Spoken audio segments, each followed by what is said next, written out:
Tony, by the way, I want to thank you for when I was in the Philippines and you Yeah, gave the group Megan a shout out. yeah, You yeah, made their yeah. day. You made their day, Oh, man. brilliant. Good, good. That's it. Brilliant, uh, brilliant.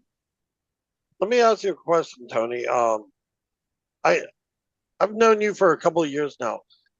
You always, it seems like you don't got a problem giving greetings to your fans wherever they are. It, I mean, you're just like a stand-up guy. It's like everyone would be a little bit intimidated with you, but you're really a sweet guy. I hate to Well, break say it I like hate that, to but break I it to mean, you.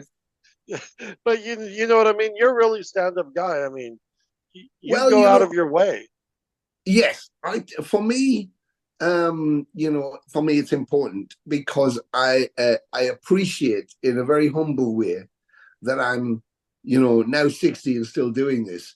And I've always been the underdog. I've never been the favored, but it has never stopped me. And many people have tried, but I wouldn't be here if it wasn't for fans. And so the people who listen to your music are investing in you, and someone who comes to a show, for example, regardless of where you are on the planet,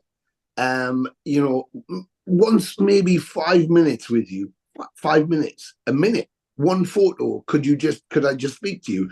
Could you sign something? And I think, right, this person, if I'm too tired and I'm hungry and I'm fucked off and I'm not feeling so good, it's like it's easy to go like, nah, not now. But then I leave, they may never see me again. And I think if I was a fan and my hero was right there, and this may be the only opportunity I'll ever have, this is my only moment I'll ever have, and they fuck me off, how would I feel? And, 5 minutes for them, there's nothing. It's nothing from your day. You can sleep later, you can eat in a minute, you can get a shower a bit later on. It's like, what else am I going to do? I'm going to waste the next day for 15 hours before I do a 2 hour show doing nothing, sitting around. So what difference does it make? And I think it's part of the reason I'm here. And the only reason that music is here is the fans who buy it and listen to it. And I don't know if this person who wants to take up some time or just wants to say hello, that's all they want to say, hi. That's all they want. And maybe a quick picture. And they may have bought every album, every T-shirt. They've never seen the band. This is the only time they get to, but they're investing in you. They're supporting you on social media. They're buying your product. They're supporting everything you do. And all of a sudden now here you are, and they have an opportunity just to say hello. I'm not going to do this, am I? So it's like you could go in the rainbow. You could see Lemmy sitting at the bar playing his fruit machine, didn't want to talk to anybody, just whiling away his time. Any fan came up and went, Lemmy, could they take a picture with it? He just turned around. Of course. Was he pissed off some days? Yeah. Was he grumpy other days? Yeah. Was he always easy to get on with? No. But did he do that because he realized that the fans are the reason he's still there? Yes. So he appreciated that. And I took a leaf from his book. So none of that ever bothers me. In fact, I love it. That's the whole point. The reason I'm here is It, because of the it, fans. it was funny. We were talking right that day in the Philippines, Yeah. and I just got done doing their podcast interview, and they're like, "Man, I like this group. I like this group." I'm all, I know them. And they're all, no, you don't. I'm all, yeah, I do. I'm all, here. Matter of fact, let me go ahead and message Tony. And you heard their message. He got all like Yeah. bad, bad boy over there. Uh, it was funny because when Tony sent the video back, you should have seen their faces. They're like, holy shit. Like, hey, That's man, go. They asked me for the video, and I told them, go ahead, tag Tony with it. I brilliant. mean, Yeah, it was great. It was so lovely. and But I the was thing like, is, it's easy to be an asshole, but it's easier just to not be. And I'm very fortunate because I have two sides to me. I have the black and the white. I have the dark and the light. And the demolition man, he's a motherfucker, and he doesn't care, and he doesn't have any rules. But I get to bring him out when I need to, and then I'm not so nice, and then he's down there for business. But I can then put him away, and usually he sits in the back corner quite quietly waiting for the next opportunity. So I always say to people, there's two people. There's me, that's Tony. I'll abide by your rules. I'll be civil and be nice and everything else. And then there's him. You don't want him to come out because he doesn't give a fuck. So it's the way I can deal mentally with the whole yin to the yang and be able to do it. There has been occasions where coming off stage, I've been caught by security or somebody who thinks they're important, trying to strong on me, and I'm still in character. Bad move. Always been a bad move. Always a bad move, And I always say, I try and say, just give me 10 minutes, because in 10 minutes I'll be Tony again and it'll be okay and I'll do whatever you need to do. But if you fuck with me right now, it's not going to be very nice for you. So why don't you just leave me for 10 minutes to calm down? Hey, man, again, I appreciate it, though. It's part of it's necessary. It's necessary because we come from an age where we were anarchistic. We had fucking nothing, and punk rock was our voice to scream at the establishment, to scream at our parents, to scream about our disillusionment. No fun, anarchy in the UK, alternative Ulster, all the shit that was going down that we couldn't do anything about. We come from that. You can't sing "I'm an Upstart" by the Angelic Upstarts if you're not an upstart. So there was a meaning to it. Well, that doesn't change for us. Yes, we age and we conform in certain ways and we park in the right place and we open doors for old people and all of that shit. But inside, we're still that same person. And so I need to, in order for the Venom Inc thing need to work and need to be real, I have to tap into that and allow my young me who's crazy and doesn't care to come back out again. And I take that on stage. So when it's on stage, it's real.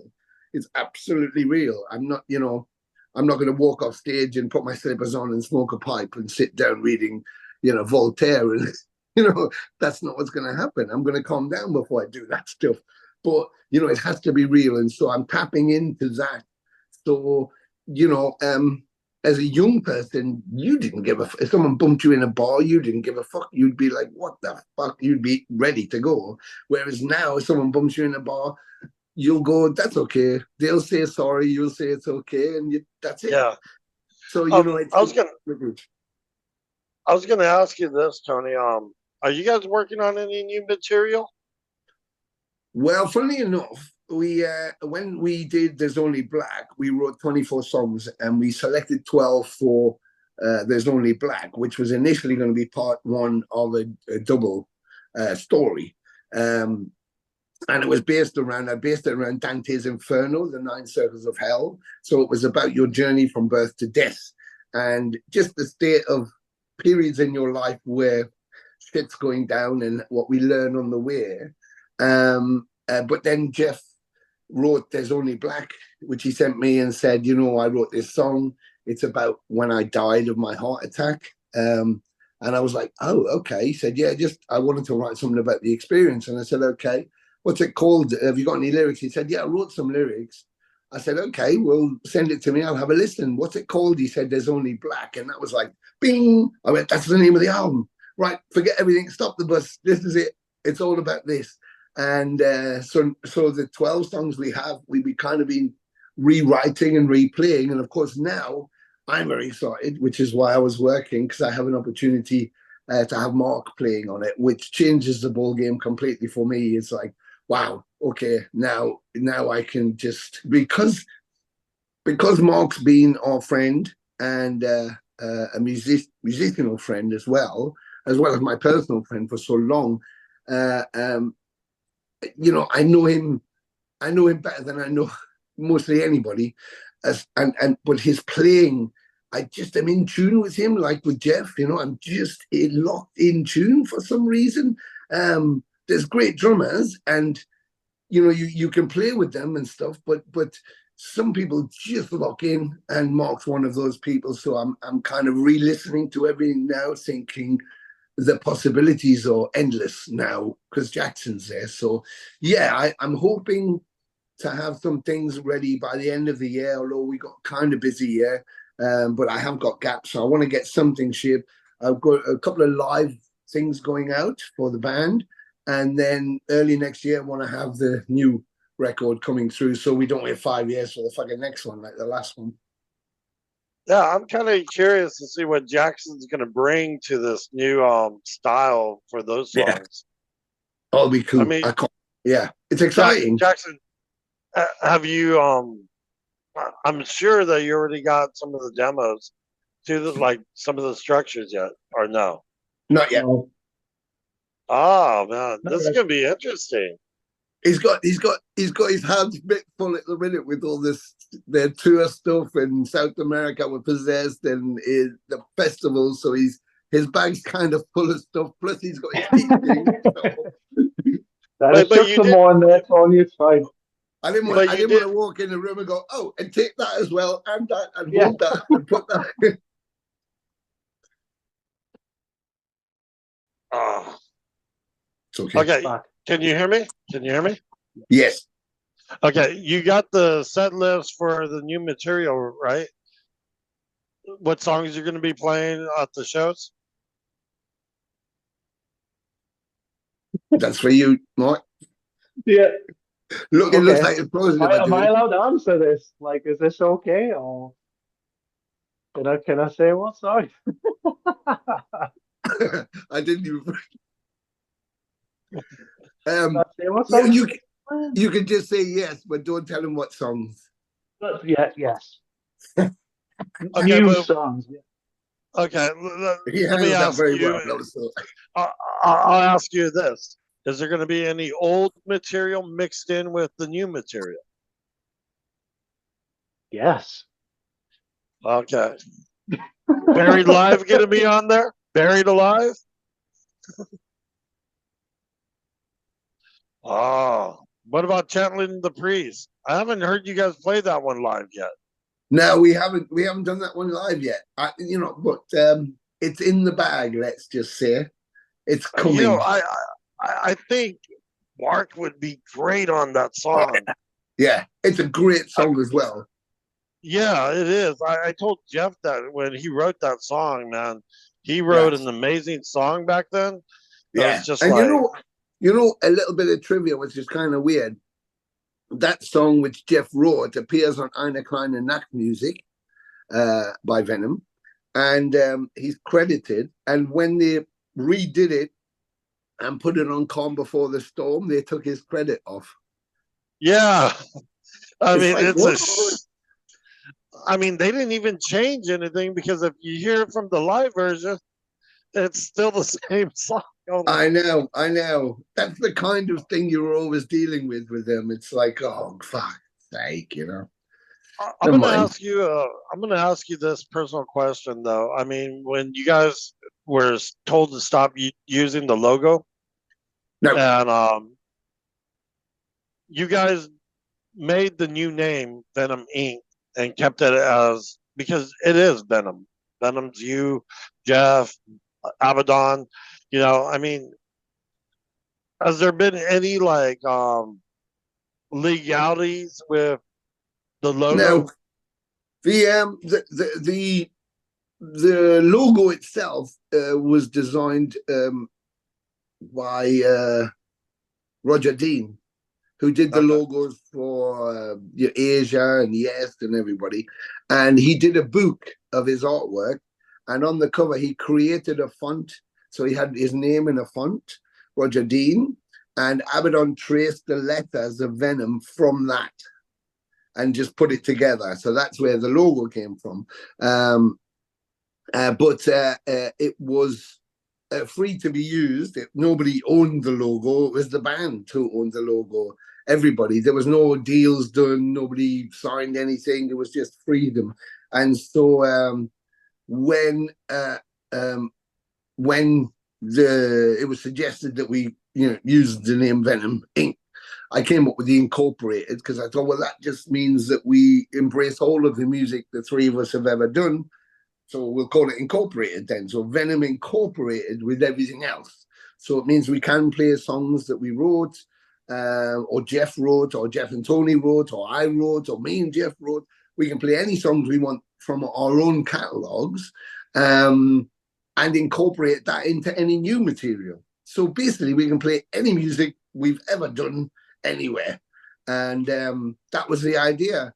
And of course, Abaddon wanted to use the logo, the original logo, because Kronos was using the black metal version that he sharpened up. And I was like, okay, well, we call it Venom Incorporated. I like the original logo. I mean, I think it just, you know, it brings character to what you guys created. Character, yeah.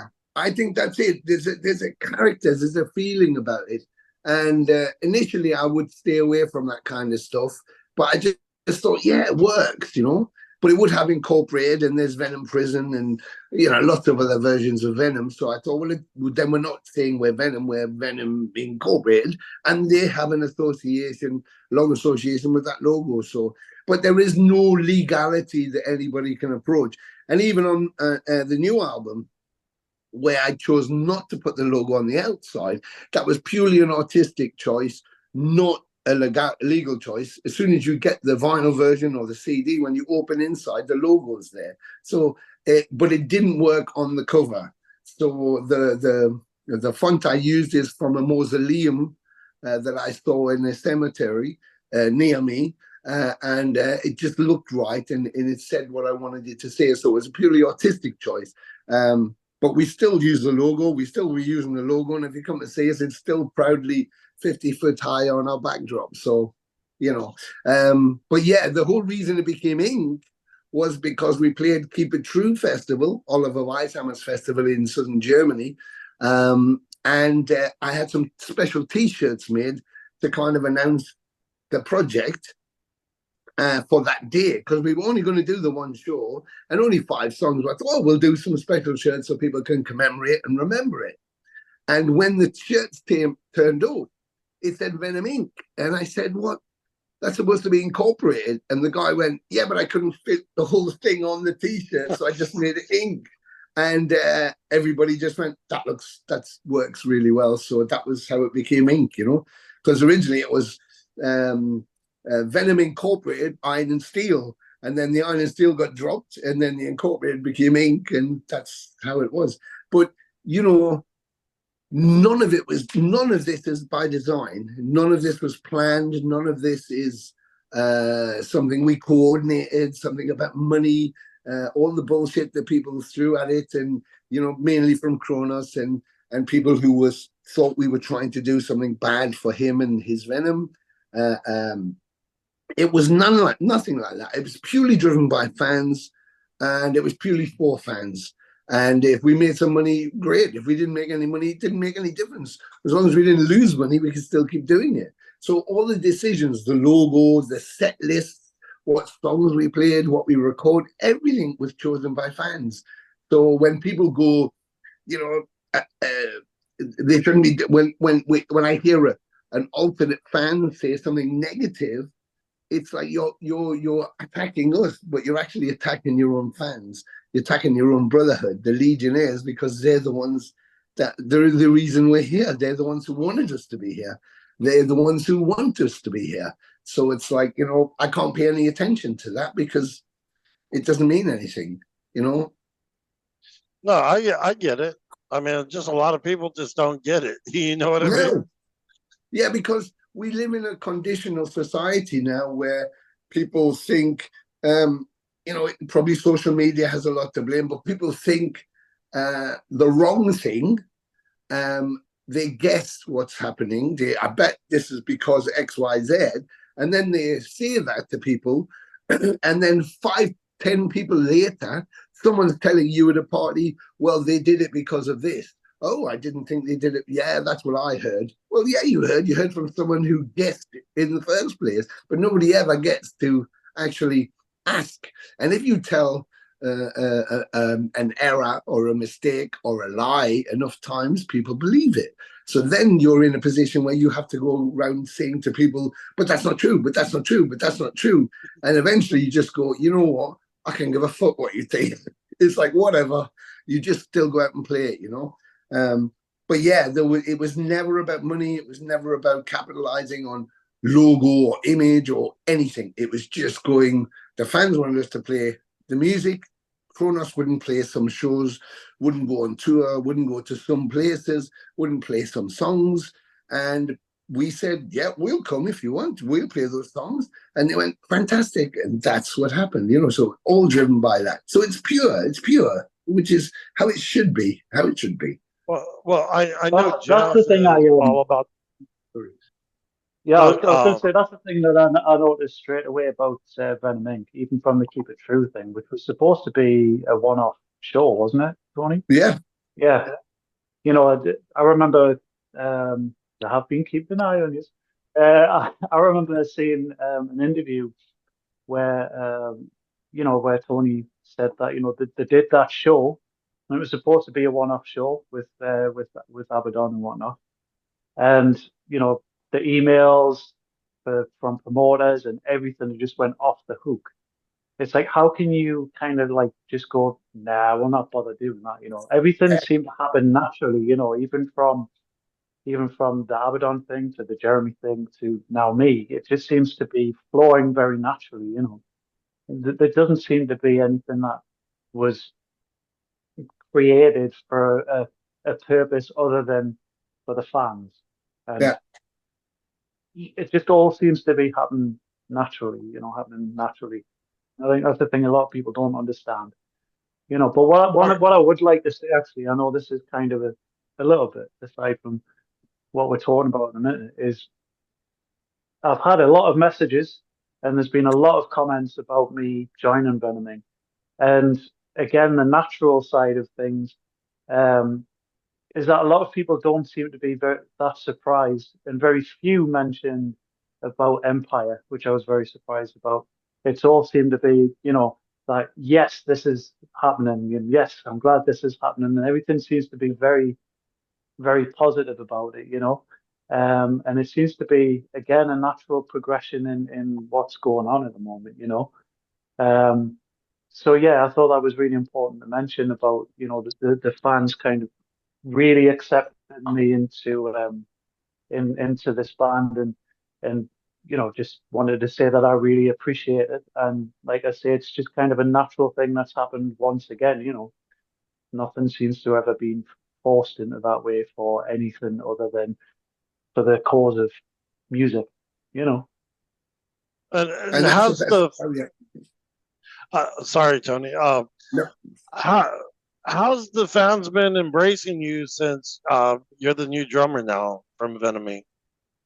Like I say, everyone seems to be super positive about it, you know. And it doesn't seem to be that much of a shock for a lot of people. A lot of people just seem to be like, get it, you know, like it's happening finally and all that kind of stuff, you know.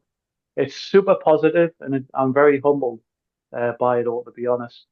Um, Messages that I've had in the comments on the Venom Inc. page as well, which is really important, obviously, because that's the band that I've joined.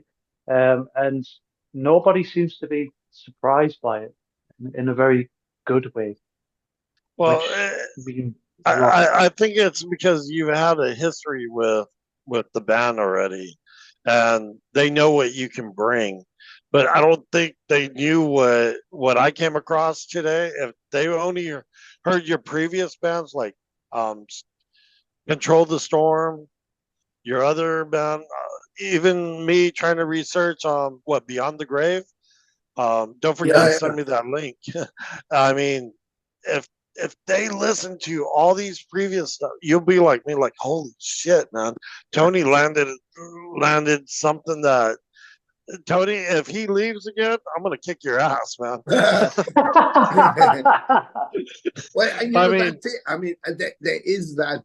It's very easy because when you begin, you want to make a record, you want to do some recording, and you want to go and play shows, and you think ultimately that's your goal, and you think that's going to be enough. That's going to be the pinnacle. That's your gold medal. That's the winning race. That's it. Once you've done that, you could die happy. But what happens, as you know very well yourself, you do that, and then you want to do another one, and then you want to make that a little bit better, and then you want to just go up a little bit higher, and that's what drives us. That's what keeps us going. We want to do this. We want to go there. We want to, and you keep pushing your own boundaries, and that's what's happening. And I think that it's very easy. For Jackson has done a massive catalogue of stuff, completely varied right across the board, and he teaches and everything else, and he can forget that catalogue that he's got of stuff because there's such a massive amount of incredible material there, because for him it's day to day. And when you mentioned it there, that's someone outside taking a perspective going, holy folk, just stop the bus a minute, just look at that. And and seriously. Also the response from fans is because as Empire, we did a shitload of stuff. We did our recordings, but we did a shitload of stuff. We did big festivals. We toured constantly. We were in America, South America, Japan, Europe. I mean, you name it. We were everywhere. So we had worked really, really hard. And again, so coming back around this time, Jackson was there. Everybody has seen what we did. And now he's got that catalogue of work. So it hasn't gone unmissed. And he's a bit of a favorite with the Acid Rain crowds and the Control the Storm crowds, not least the bands, because of his personality and who he is. He's great to be around and has such a buoyant nature, but also because of his performance. People know the quality that's within him, and people love that. So, I think to see our fans and the wider fans going, well, that was going to be inevitable. It was almost like they were waiting for it to happen. And I think when Abaddon, when there was a problem with Abaddon, they assumed immediately Jackson would come in, which is kind of where we were going, but practically it went somewhere else. But so this is the first opportunity, and it like Jackson said, it has to be natural, and it feels natural. It doesn't feel like, we ruffled the rug or we looked under the bed to see what we had left. It's just that went to that, and there's no point doing big statements about this guy left because of X, Y, Z, and this guy, and we didn't, and musical differences, and blah, blah. All that's just horseshit anyway. Everybody lies about that stuff. The reality is, like, I don't know, he shagged your missus, or, I don't know, he fucked your dog or something, or he stole your beer, or, it's usually some really ridiculous, meaningless thing. You just bitch slapping each other over, and the guy leaves. But none of that happened, and so they don't need big statements because the flow of the music and the fans is a constant, And the best thing about Venom Inc, the best thing about it is, I mean, you guys got loyal fans, man. Yeah. Oh yeah. Yeah. And all of that. So when Jeff had his heart attack, 11 weeks later, we were on stage at Porosphere in Finland. And then we went to Alcatraz in Belgium. And then we went and played Bloodstock. In 3 days, we played those 3 festivals. And it was 11 weeks after he actually physically died. The support was incredible. The love that was coming for us, because there we were. Because that's who we are. And it was amazing. We did the US tour, which I just did there, with 72 Legions and Exorder, Satan. On the first, I did Satan, 72 Legions, Ringworm on the second half. The first half was with Exorder and stuff. But on that first half, Jeff was there.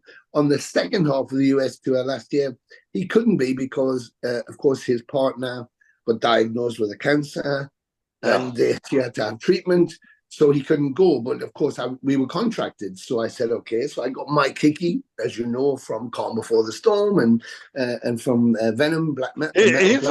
He's a really good guitarist too. Great guitarist, and stylistically, and just a lovely, lovely guy to be around, and so always smiling, always ready to deal with anything. Nothing's a problem. And so he was my only choice to step in for Jeff for the second part of the US tour. He learned all the set, and he came out with me. And the support we had on that second half, bearing in mind for Jeff not being able to be there and for Mike stepping in, was incredible. It was incredible. People were so warm to us, supporting us and wanting it to work, and it was amazing. And that's why I'll spend an hour with a fan who wants to tell me their life story, because that's what they've done for us. They've given us life. They've supported us and unselfishly. Even when it's not ideal, even when it's not the perfect way they want it to be, they still support it, and that's wonderful. That's wonderful. So they deserve the best,